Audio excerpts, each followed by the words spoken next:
Flan and Emily Jade podcast.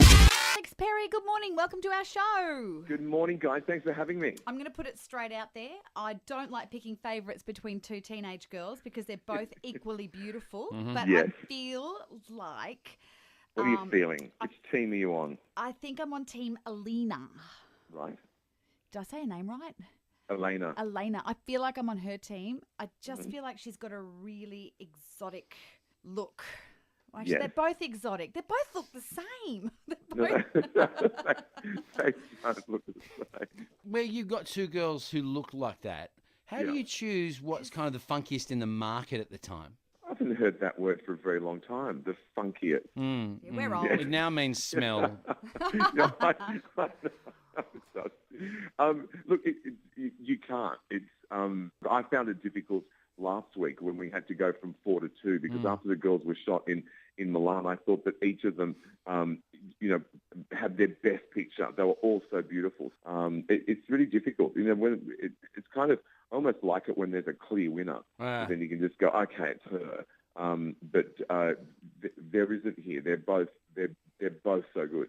Do you ever get tired of doing the show or, you bang up to do this for another 10 episodes or 10 No, shows? look, I have fun. You know what I mean? Because I love the process of what that is. I love that transformative thing when you get the girls, when they're raw in the beginning and then, watch their progress through it. And then it becomes exciting because you can see the potential that they could possibly, have these great careers. Especially, again, I'll reference that shoot in Milan. They were all wearing, Dolce & Gabbana and Valentino, and I looked at them and I thought, you could be doing that. There's real potential in them. So, as long as I have fun doing that, I mean, it's not my day job. It's something that I do during the year that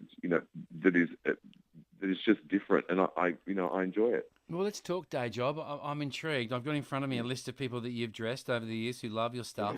Yeah. And one of my favourites amongst them is Sandra Bullock. She always makes me laugh. Did you get to I meet love her, or did she just... No, I didn't. We sort of work with her stylist, so we send things, to LA and to New York.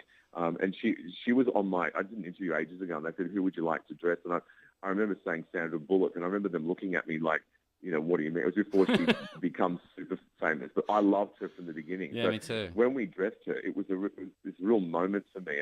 I just love her as an actress. I love the way she looks. So, so that was a real highlight. Talking about you sending clothes, does that mean that you don't get paid for the clothes you send? You're just hopeful that they wear them?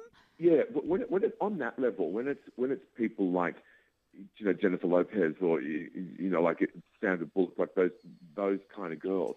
I mean, I don't care. It's the publicity that we get from that is worth, a million times more than what the price of a dress is.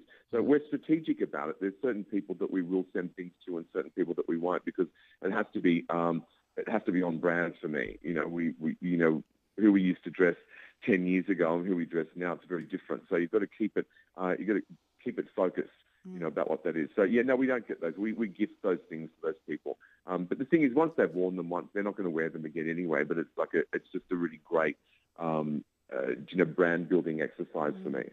We actually did a shoot the other day. We are not models, but working radio, we had to have some photos taken for some campaigns.